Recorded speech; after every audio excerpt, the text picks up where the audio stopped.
Welcome to the Scottsdale Vibes Podcast. I'm your host, Alicia Haygood. Each week, we bring you a new episode of the people, places, and events here in Scottsdale, really to bring community together, to support one another, to introduce you to these people, because when it's about at the end of the day is helping one another. And I'll tell you something about Scottsdale that we have no problem with that. So this week, I'm very excited to introduce you to Becca Valcik. She is here to talk about her growth as a woman entrepreneur, small business owner. She started her first business at 17, has 4 businesses here in Scottsdale now. So I'm really excited to introduce you and really from learn to her. She is encouraging, and especially for you women business owners out there, this episode is for you, and for men too. We can all learn something from one another.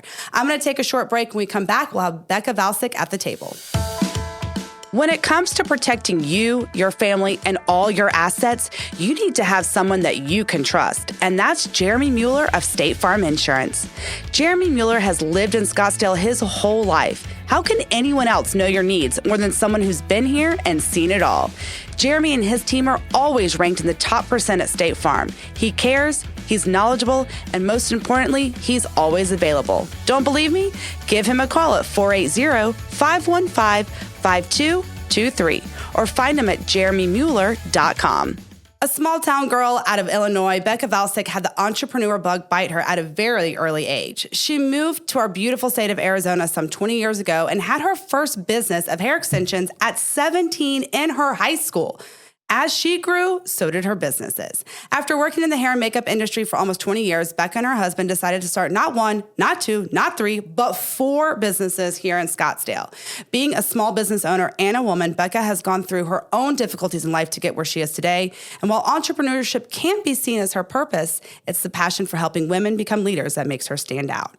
So Becca, thank you so much for joining me today. I'm really excited. We have been gabbing a lot before we even started pressing record on this episode. You really do have an energy and aura about you that's contagious, and I love it because it's all positive that's coming out of you. It's all positivity. It's all about helping others. So I really want to let's start with little Becca. Yeah. And growing up in a small town, you said with 3 stoplights, yes. Maybe, or you'd pass it, you said, right? No, yeah, you close your eyes and you blink it. But it had 3 stoplights when I was there. It was a dry town. There's no alcohol. Yeah. And our temple and everything was 15, 20 minutes out was Champaign, which is where the U of I is. But yeah, we were in Mahomet, where we would have 4-wheelers, you would have tractors. It's amazing. Very tiny town. I grew up in the South, went to school in Mississippi, so I can relate to all of that, where literally people could drive their tractors and 4-wheelers to school. The cops would put their finger out the window and say Becca. But my car did say my name on it. Racing stripes, and my name was right above it. My dad used to get so mad. He was like, why don't you just put your phone number and our address while you're at it? And that's good thinking, Don. So if I'm lost, please return to. Yes, return to sender. You talked about really your whole family. They're entrepreneurs. That's what you have. You have a very successful entrepreneur family. How do you really start with little Becca wanting to bite this bug off of being an entrepreneur to where you are today? Kind of talk me through that. Yeah. I think a lot of that, my parents worked very hard. My mom ran the house for the early stages of my life, and my dad was always off at work. So he ran the business, she ran the household. There was 4 of us. And I think they were very big on the more we did, the less trouble we got in. That's fair. Every sport, everything. I mean, I was in FFA, Future Farmers of America, at 7:30 in the morning. And then you have dance, you have cheerleading, you've got student council, whatever it is. And all of us kids just worked really hard as far as staying busy. My parents, I think, made it with us. When we go on vacation, my dad would say, okay, once money's gone, the trip is over. So their balance of, if you want this, you have to work for it. I love that. And I definitely grew up with that concept. What was theirs was not mine. And if I wanted that, I needed to work towards that. At least that's how I interpreted a lot of the message. I also was very eager to get out on my own. I could not wait. I was the only girl with 3 boys. And so I really was independent. My mom and I started butting heads, obviously, I think like most teenage girls do at a really young age. And, of course, I remember trying to, I'm done. And I would try and walk out of the house and be like, I'm moving out. And I remember being greeted by a cop. And you had a purple car with race stripes in your name on it. You could not be lost. I was ready to go. And the cop's like, you're not 18, back in the house, you know? And so I think every kid goes through those challenges. My youngest brother and I are 8.5 years apart. Okay. So I don't have a ton of memory being able to grow up with him, but I am very close with him. I love him. I moved out at 17 and I had a dance scholarship I was a dancer and I had dance scholarship at Northern Illinois, but I had gotten a tattoo. And I kept telling my parents I want a tattoo, and they kept saying, it's your body, it's your body. You know, when you move out, it's your body. They didn't really know that I had already gotten it. So at one point I would say it over and over again. And my mom was like, just so you know, like if you actually do get a tattoo, it's against our religion and like you're kind of going to be cut off. Yeah. I was like, well, shit, I already have the tattoo. Yeah. So I decided to go to our other school that was in the town Champaign. I had a walk-on dance scholarship there. I was like, well, if I can get out of their house sooner, maybe they won't notice. So I started college at 17, and I had opened. That in itself is huge that you were able to. Not because I was smart. Yeah, but you got in, you made the effort, you had a goal. Yes. And you did it at 17, though, you know? I did. Yeah, and I started my own. So before, when I was still in high school, I started a hair kiosk that was in our mall. Hilarious. And then we also grew it to Tippecanoe, Indiana. So when I graduated from high school, I would go to start. So at every FFA, you'd be done by like 12:30. And I did. So I'd go to the mall. I'd work at our kiosk where we owned it. Yeah. And then I'd come back for dance practice. And I was still in high school. So I still had curfew. I still had my grades. I still had all of those things. And then when I graduated high school, before I started college, we opened up one in Indiana. Okay. So I would drive back and forth between, and you look at it now, all the murder podcasts I listen to, and I'm like, what was I doing? Like just driving around, you know, going to Indiana, but when I started the one in the mall and I was starting college, I was bent over getting something. And one of my mom's friends or somebody walked by, and this is how I remember it. And they called my mom and told that there was a tattoo. And so my mom called me and she was like, so I just heard that you have a tattoo. And she's like, I just want you to know that really nice 4-bedroom place you're going to move into, you know, we're not okay with that now. And again, it was religion based, so I understood kind of. Yeah. So they cashed out the CD that I had, and was kind of like, here you go. There's your money. And so I worked 3 jobs to try and keep my dance scholarship because I still had to go to school. And I lived in a really like tiny kind of, it was next to a porn shop. Yeah. So I remember vividly. But I also didn't know a lot of life. I was very sheltered, which was amazing. I actually look at it now and I loved that part of it. But I didn't even know how to make a TV dinner. I thought when I plugged the computer in, it would turn on and work. Like I didn't know about the internet. You look at it and I was like, how did I function? Yeah. I think, but I did love the sheltered version. But after so long, obviously my parents and I have always been really close. So that did not work. So, you know, we mended terms and we were back to loving each other. But I learned at that point I dated a bad boy. I found motorcycles very interesting. So I was going back and forth with college and dating a guy 8 years older with kids and a motorcycle. And I was like, this is college. This is great. Yeah. And I loved that. And that's kind of but I started my first when I was still in high school. You and I have very similarities. I moved out of my house at 17 as well. In high school, I ended up living with my grandmother for a bit because my mom and I were butting heads. I got a secret tattoo and I bent over to get something out of the refrigerator. Seriously? And my grandfather bent over and he's like, what is that on your back? And went and told my parents about it. Yes. It was also not called what it is called now. Correct. To be very clear. Yes. Those names did not exist. It's not like you walk in the tattoo artist, you're like, hey, can you give me a bullseye? Right. And then my first boyfriend was all tatted up and I had a whole thing to rebel against my parents was like, if you had a record, you were more appealing to me in that sense. Right. That bad boy. So again, we have lived parallel lives. Amazing. I too went to college and did not do very well. So my parents stopped paying for me. I worked 3 jobs to pay for everything at the front desk of a hotel that construction workers came in. It was nightly, kind of thing. That was eye-opening. Yeah. I did live a privileged life in the sense I was never without ever, but it was when everything was ripped out from underneath you, you have to find your own path. For me, that's what I needed in order to become successful, I think. Yeah. That's what I needed to really just gut punch me, kick me in the butt, and be like, I knew I had the capability. I knew I had the determination to do it. But when everything was given to me constantly and I was always being saved, I never knew how to save myself. Yeah. And so when all that was ripped out from underneath me, I literally was not upset. My mom thought she was just going to like, oh, this is Alicia. She's going to fail. She's going to have to move back home. And that was never an option for me. My parents to this day will be like, I'm so proud of you because we knew you could do it. We had to stop enabling you in a sense. Yeah. And that was not paying for school. That was not paying for your apartment or anything else. And so, so then you find out which guys have money and you befriend them to get fed is what that turned into. So, I mean, for me, I think I desperately wanted to be on my own. I wanted to figure it out. And I think the more I realized how sheltered I was, the more I was like, I really don't know like how to function. Like I remember calling my mom being like, how am I supposed to make this TV dinner? It makes sense. You think you just put it in a microwave, but I didn't even understand like some of the basics. So I think for me, that was very eye-opening because I wanted that. It's almost like I wanted to piss them off enough that 100%. They got mad that they're like, you're done. We're done. You got to figure this out and rebel and kind of go through. But I always challenged them. They said not to have an older boyfriend. I had an older boyfriend. They said, do not go to a guy's house without his parents there. I went to a guy's house. It's like, it's like, please. If you're told no, it's always opposite day in our mind. Which me and my husband talk about that. Like, it's almost like it's giving kid candy. Like, don't touch the candy. Well, of course they're going to want to touch the candy. You know what, babe, eat all the candy. And if you throw up, that sounds great. Yeah. You could be like, no. Yeah, 100%. Yeah, so I did test all of those boundaries. I mean, we've talked a lot about it, but like I think some of it was so strict that it pushes you to a different point, and I think there's a lot that I had to work through that as well. I think I wished I had a little bit more leniency like my brothers, but you're the oldest, you're the only. I'm the oldest. Every only girl. Trial and error. Yeah, they don't teach you 100% like how much you could kind of fuck that up. Well, let's talk about the businesses aspect, because all of what you just talked about, it really does set your path for the future. And you don't know what that path is yet, especially at 17 and your college years, but you know what you want.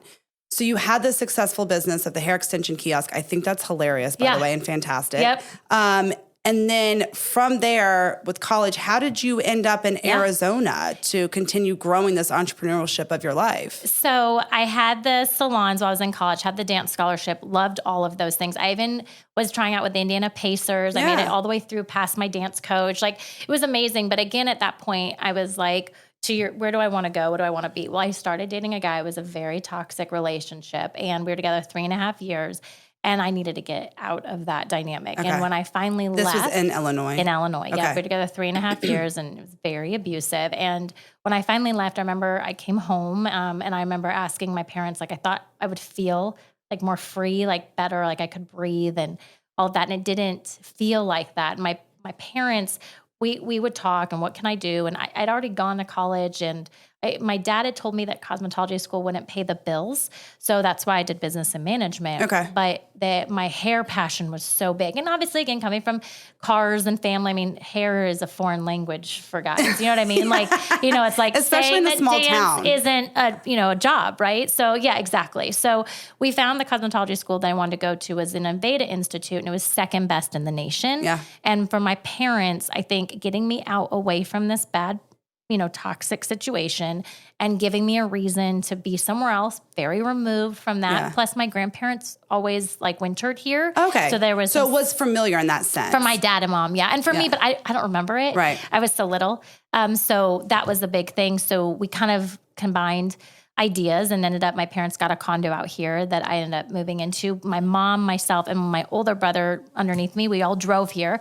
Texas is 897 miles. It's a big state. I've lived there and I've driven across it. So long. Mm-hmm. So it took us, 2 days, and then we U-hauled and FedEx the rest. But we had a condo, and it was right on 92nd and Shea. And my mom is very much like, when I move somewhere, she's like, okay, we're going to go 20 minutes this way, 20 minutes this way. Like, let's learn your surroundings. We would go, my school was in Tempe. Yeah. But we had family and friends in the Scottsdale area. So one of my mom's best friends, her daughter was dating a guy, and he was living in Desert Ridge. Oh yeah. Her name was Danielle. And so I knew I could be there in 20 minutes, and then another, so we were all kind of close. So anyways, I started going to cosmetology school. My dad said, you have to pay for it, but if you graduate, I'll pay you back.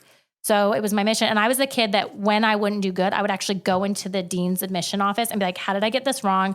But I knew at that point that this was such a love for me, because I didn't just want to pass it. I wanted to succeed and understand why did I fail this part of the test? Like, everything that I needed. I was also the only left-handed student. So I had to learn with right-handed shears until they could get me left-handed shears. But see, that right there tells you you're on the right path. That's how I know. When I wake up and I'm not stressed out by, work or what am I going to do, or it's like, I know that I'm in the right field for me. Yeah. And it sounds like you had that same love. Loved. I think for me, creation of beauty is art. Yeah. And I got to be me, and loud and obviously boisterous. And I was always kind of in my own way of that path, if you will. But at the time I started working at Beauty First, which was also 92nd and Shea. So I worked at Beauty First. So I would go from school to work at Beauty First. And then I also worked at a bar here in Old Town. It was the Mauna Lucia at the time, I think it was. I can't remember. I had never drank also. I was not a drinker. So I did not know what certain, so if somebody's like, oh yeah, I'll take what is an alcoholic, like a margarita or something? Yeah, I was like, sure. I didn't have any idea how to ring it in. Did not work very well for me. But I did work it. And so I was working multiple jobs. I get home at like 2 a.m. and I would get up for school at 7:30. And but again, it was, my parents only gave me so much. So I think back then you look at it, but I got $400 a month.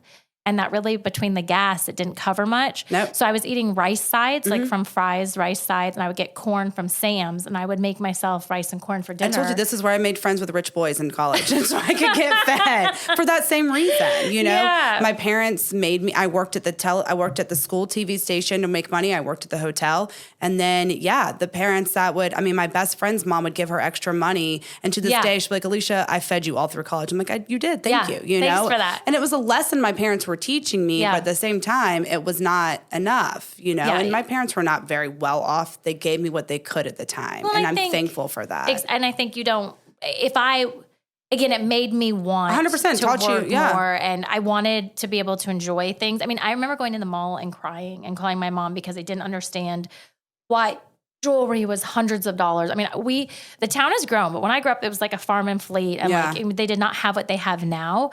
So just the designer, I mean, people are like, oh, where did you get that? And I'm like, I don't, farm and fleet. Like it was so different. What do you think? Yeah. From here where the designer names were such a thing. I remember being in Nordstrom's in the fitting room calling my mom in tears because I just did not understand or grasp. I mean, I had somebody ask me where I got my chest done. I'm like, God, like, I don't know. What do you mean? Yeah. I just didn't understand any of that. It just goes from such a small town to such a big city life. And yet I didn't understand a lot of it, even the financial side. So, well, but let's talk about that. Understanding the financial side of business is the success to business, really. You can have an idea, you can know how to execute it, but to be financially able to sustain the business, that's a whole nother ball game, you know? Yeah.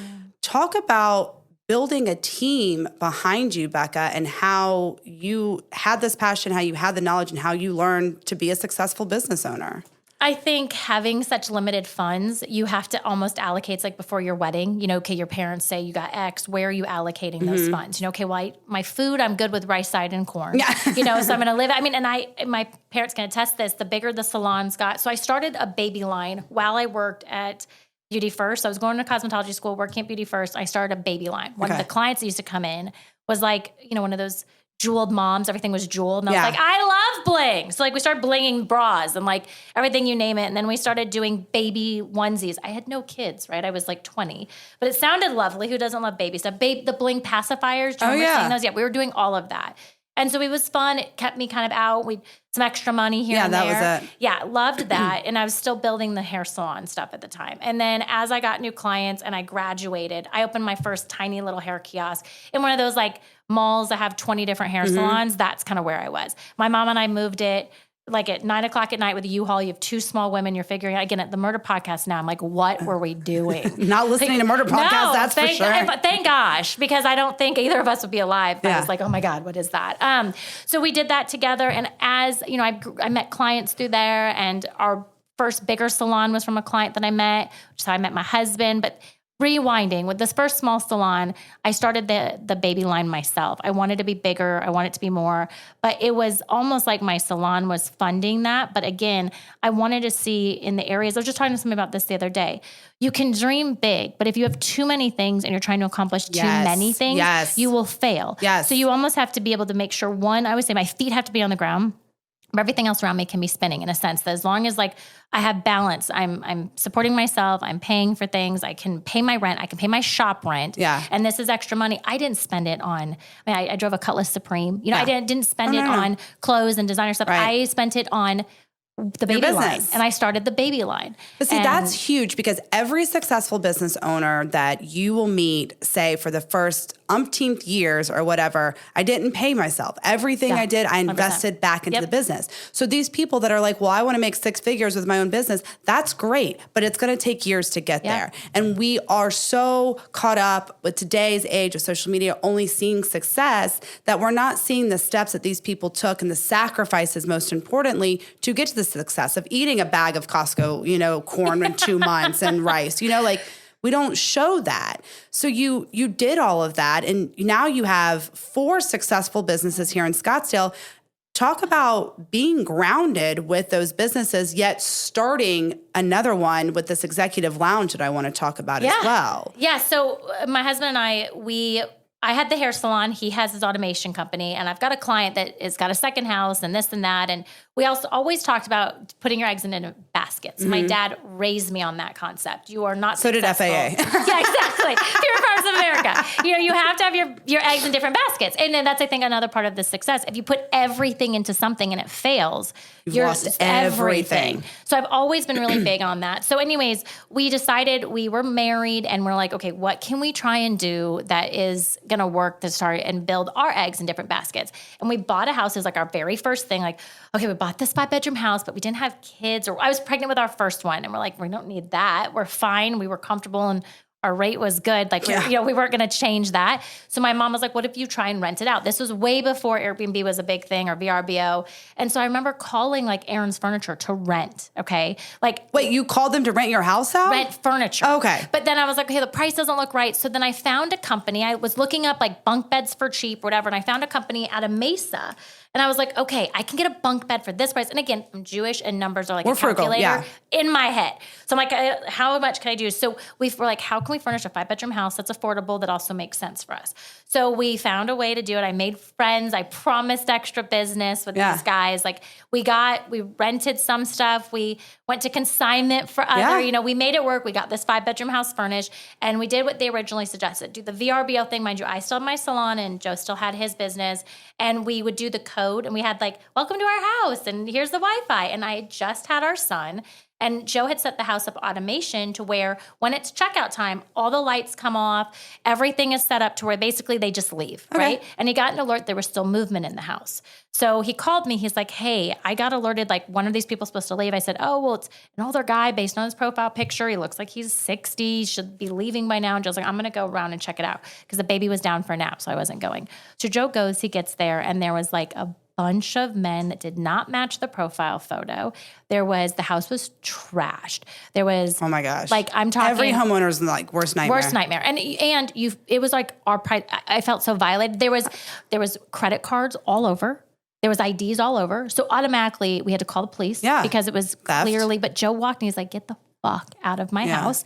And of course, looking back, he probably should have had somebody with him maybe when he did that. I'm sure he didn't expect to walk into that though. No, but like it was so tight financially for them. I remember how proud we were just to have that ourselves.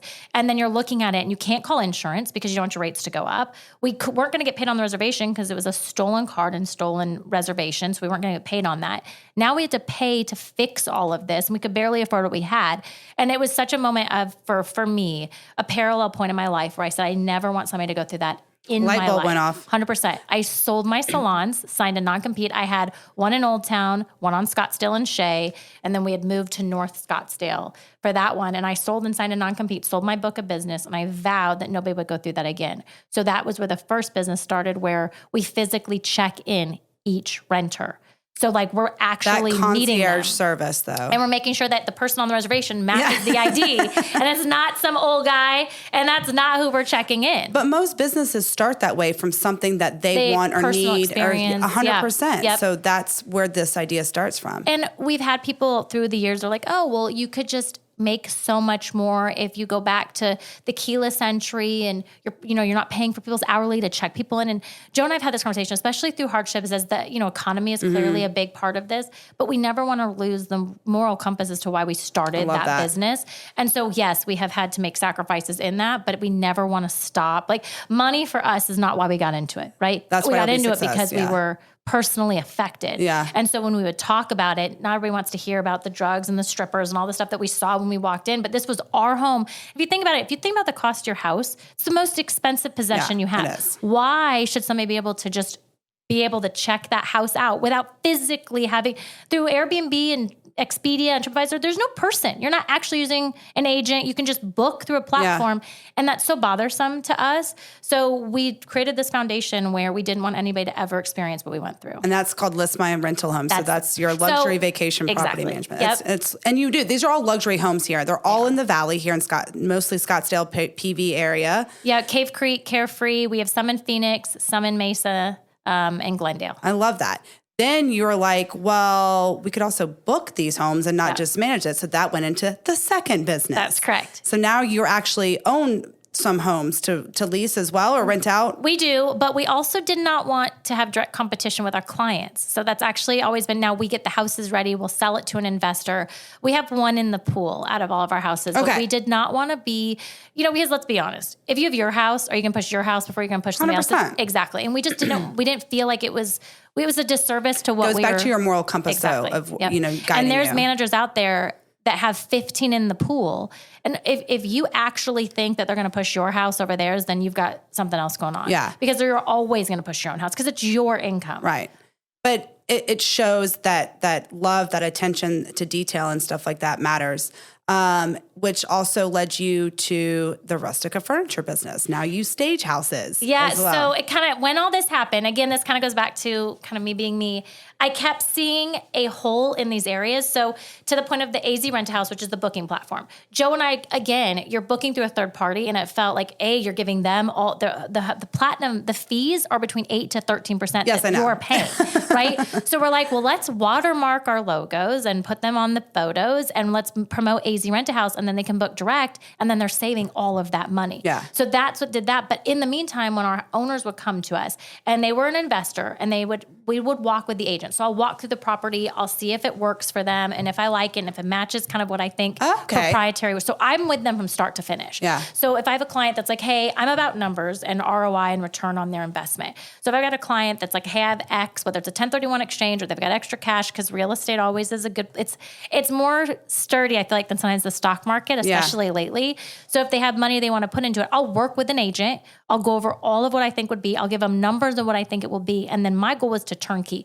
stock it, furnish it, create the outdoor living experience that they needed. And so that's what funded Rustica and AZOL, because I was literally running after people trying to give them money. Like, hey, I need to furnish this house. I would sit in these furniture stores for hours and I was trying to get this up, and I felt like I was constantly chasing people, and I'm Listen, paying you don't have them. to chase me. I will take your money anytime, Becca. Well, that's what I was saying to my husband. I was like, why are we doing this when we can be getting it ourselves and we can control the narrative? I'm not waiting for somebody else. I mean, it was so frustrating that I had to keep waiting, whether it was the sport court people or the turf people or the furniture people. We were constantly like, I have these, and guarantee my clients are going to be spending minimum $50,000, if not more. Right. So because I had a way that I wanted our properties to look. In general, we always want our homes to stick apart because, again, if you are going to have 8 of you and you see 2 houses and their price point is similar, but if one's a little bit more and you get a lot more, you're going to choose that 100%. one. So we've kind of had that focus.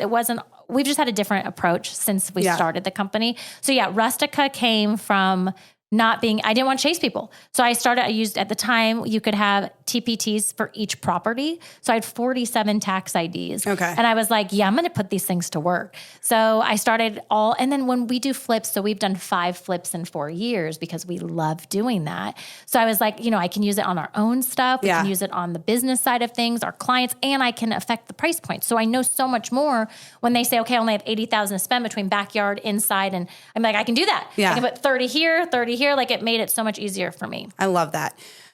You're successful in what you do. I'm going to list your business. We have List My Rental Home. All of this is going to be in the description of the episode too, so you can have the links and go find out more of everything. List My Rental Home, AZ Rentahouse. You have the Rustica furniture. You also do outdoor lifestyle, which is like everything for backyard, sports courts, splash pads, water features, lighting, et cetera, et cetera, et cetera. And now we started this executive lounge, which is really cool. It's right near the Scottsdale airport, right next to Westworld and all those businesses and events and stuff like that. This is your newest adventure. Yes. This is what I want to focus on when I ask this question. Everything else as with this, you saw a hole, you saw a niche that was not being met.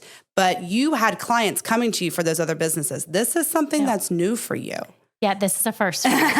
Something you have to look for, something you're having to work for. I think for you, after getting to know you, talking right now, you need that challenge, right? Yeah. Like everything else has come, you've worked for it, but it's come to you with an idea kind of thing. Yeah, the root was already in the ground, Right. and I just had to help water the plant. Talk to me about this lounge, because I think it's a great idea. It's a great location. And really, after that, I want to hear what we as a community can do to support you in a small business as well. Yeah. So we constantly kept getting asked for early check-in. And because we physically check the groups in, when you have 40 plus properties, it's hard sometimes to manage that many people checking in. We check in about 6,000 people a month. Oh my goodness. But when you've got groups of 16 and my team is like, they're asking for 11 o'clock, 10 o'clock, or people coming in from New York, they're flying out, the time difference. They get here at 9:30, check-in's not till 4. So my husband and I, for actually years, I think 2 years, we've been trying to get this to work. We've looked all over the valley. We wanted something. Early check-in is nails on a chalkboard. I can't tell you how many people, thanks for the house. Can I get an early check-in? Thanks, this looks beautiful. Can I get an early check-in? Listen, I'm guilty, very guilty. Everybody is. Everybody is. The first thing you do, want to start your vacation now. You're ready to go. And we love traveling, and everything we offer to our guests is because we love traveling so much. But we wanted to be able to offer a solution because we saw the problem. Yeah. So we created the lounge, and we wanted to make it similar to like the Amex lounge or American Airlines lounge. So each room has a different vibe. So like you've got couches, tables. We did the lamps with the charging ports on them. We have a conference table room with a projection screen that you can hook your computers up to for conferences. We've got a game room with a pool table and arcade games. We have the chef that cooks breakfast and lunch. And then we have like the touchless coffee bars. We have showers and bathrooms, printers in every room. So, and then we have the option of luggage drop off. Okay. So for me, when I'm always working, like everywhere we go, I'm working. And because all my family owns their own businesses, we're always working. So like we're that family that like, okay, you have to get to the airport early or your flight's early, but you don't know where to go. You've got to check out by 10 or 11. And what am I supposed to do with all of my bags? I need to do work. I need to log in. So we wanted to create an environment that people can go and either drop their bags or work, get work done, enjoy the space, watch TV. There's TVs in every room, play some pool, eat some food, and be able to enjoy that experience a little bit more before taking off. I love it. Or arriving. Yeah. But it's a great idea. It's a great location too, because that's where everything is. Becca, you're hugely successful. You support small business owners. I know that you always just want to carry people up. What's been like one of the biggest lessons you've learned? And then especially as a woman business owner, it is a different category than being a male business owner. No matter what you say, it is. And we can only see it if your eyes are open to recognize it. So I want to hear from you, like as a small business owner, as a woman, what has been your biggest lesson and what would be a piece of advice you'd pass off to someone else? I think to never stop trying. I think it's very easy to get discouraged when sometimes it seems easier for men, whether it's the communication with people or the handshakes or sometimes the support. I think women, unfortunately, it's getting better now, but the stay at home, be a housewife, have dinner ready by a certain time, nothing ever defines who you are. You define who you are. And I think it's so important to figure out what that is and know that you are always capable. And if you believe it, you can make it happen. It doesn't have to come from money. You can just have the want and the need and you will get there. But it takes you have to be fully committed. I'm speechless because I feel that. I really do. There's been times where, times are tough with the podcast or, the Scottsdale City Lifestyle magazine. And there's been times where like I'm up at night, like crying, like, should I continue to do this? But as I tell my husband, who's my biggest supporter in life, and it's like, he's like, well, what would you do if you quit? Like, why do you want to quit? And I was like, I don't want to quit. He's like, then don't. He's like, don't even put that thought in your head. If this is what you believe in and this is what you want to do, then do it because no one's going to stop you except for you. And if you stop yourself, you're going to hold that over your head and you'll never forgive yourself for that. So it's knowing when to shift or pivot, I think, rather than give up and quit is how we should think about this. I think we can get in our own way. I think it's very easy to get discouraged. I'm really good at it. I think we all are. And, let's be honest. You're still a mom. You're still a wife. So you still have to, a lot of roles. Still have a lot of hats to wear. And you also don't want to not be that person for your kids. Like it was a little hard the other day when my son was like, oh, let's talk about the qualities. It was like around Christmas. He's like, one of them goes, Mommy loves to work out. I love working out. And the other one's like, and being on the phone. And I was like, okay. Right. So like they do notice those things. I think too, like trying to find a good church and state place too. Like I love working. Like I love it. Like I love my wine. It's part of my life. Yeah. I love doing it, but I also have to find a fundamental balance to where it doesn't consume who I am. I feel like you can easily lose yourself in these processes, which is why it's so important, like you said, to have other shifts and pivots. Like when we've talked about this, if it's not going to work for the guests, how else can the lounge work? Because we wanted to create something, but also how can I still be a mom and a wife, and how can I still do it and be good at it? Yeah. I'm about to be 41. And for me, I did the grind in my 20s and early 30s. I had a newborn son that was 6 months. My husband traveled 100% of the time for his job. He'd take that 5:30 a.m. flight on Monday and get back at 10 p.m. on Friday. I worked for an international news station, so I was on call 24/7 with a newborn. And it was one of those things where I never put myself first. The balance of life there was no balance. As I've gotten older, I'm able to run 2 businesses that are very successful and be a mom. And it's all about the balance. It's like I did that grind, and you realize over time what really matters and to give each thing a piece of you. Right. But when you try to give your all to everything, nothing gets anything. I've learned. You're almost like, I've learned that too. If you're giving 50% instead of 100, then it's almost like you're setting yourself up for failure. Yeah. If I can't do something and I can't do it 100%, then it's just not worth it, because it won't be successful for me. And talking about your kids, we have to be on our phone. Unfortunately, it's a 24/7 job. Life is nowadays. And so I tell them, it's like, I have to send this text message to this person, then I'll pay attention to you, right? So it's just like informing them what you're doing. And I realized I was snapping at them more than like communicating, well, I need to send this text, or I have to do this social media stuff, and then give me 5 minutes. So I'm really good about trying to turn everything off around 5 o'clock. They're home from school. We're hanging out. And then if I need to go back to it after dinner, a lot of times I wake up super early in the morning, to have that time for myself, because I never want my kids to feel like they're not a piece of my life, because they are. And I don't have a choice. They are always. Well, and once they move out, right? I know. It's like, Listen, I just told my son, I was like, you realize you're halfway done living with me. I cried. He cheered. So, that's the life stage we're at right now. I just told mine that we're going to live together forever. Yeah. And then they turn 17 and go back to who Becca was at 17 and realize. Yeah. So like, that's even not like gonna the happen. tattoo thing, my son's like, what's that? I'm like, it's paint. Yeah. It's paint. My daughter just filled her back up with tattoos. And she's like, I want to be just like mommy. So, we still have Paw Patrol tattoos on our hands from my son's birthday party. Yeah. Joe put them on his face so he looked like Post Malone. Yeah. And we show up at the birthday party. My mom's like, what is going on? We're like, well, he chose where he wanted us to put our tattoos. Yeah. It's his birthday party. That's a good parent, yeah. Whatever works. My favorite question to everyone, Becca, what is your favorite Scottsdale vibe? Your favorite thing about Scottsdale, the vibe of it? The sun. I love that. I love this. I mean, I moved here from Illinois. It was cold and, Gray and windy. Exactly. And I always felt like I was bigger than that, in the sense, like I wanted more. And I come here and it's like, I live like, I mean, that's part of what's funny about what we do. We're selling vacation. We're selling the outdoor space. And I, for one, get to actually love that, because I went from a town that didn't have that, where I get to celebrate the weather all day long. I love that. I love I think your personality shines with that too, so you needed it. Does not fit in with the gloomy Illinois weather. I needed it. I love the weather. Becca, where can we find you, and what can we do for you? All over. Awesome. Just need some red in your life.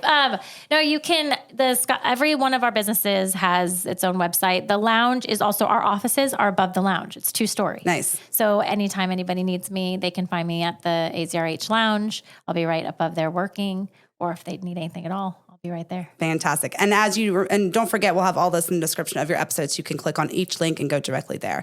Becca, thank you for coming on. Thank you for teaching us about your story too, because we can all relate to you and find that spark in us to continue on to that next. And don't give up, as you said, pivot or find your path and you will succeed.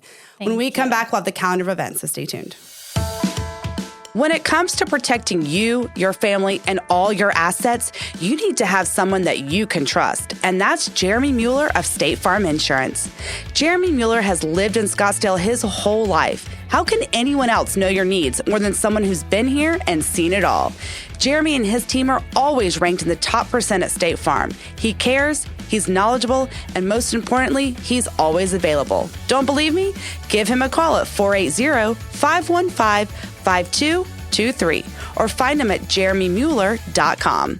Well, for all you movie fans out there, and baseball fans too, this is one of my favorite childhood memories of a baseball movie, The Sandlot. And the city of Scottsdale is putting it on This Saturday starting off at 7 p.m., the city of Scottsdale is also going to have the food trucks out there, treats. It's going to be playing on the Scottsdale Civic Center lawn, a beautiful area. Come and enjoy a free movie night with your friends. And that helps kick off spring training, which leads me into, don't forget to go get your tickets for the Cactus League. We have the Scottsdale Giants, the San Francisco Giants playing here in Scottsdale. Of course, we have all the teams on the West Coast from Mesa, Glendale, Peoria, and everything in between. Plenty of games all month long.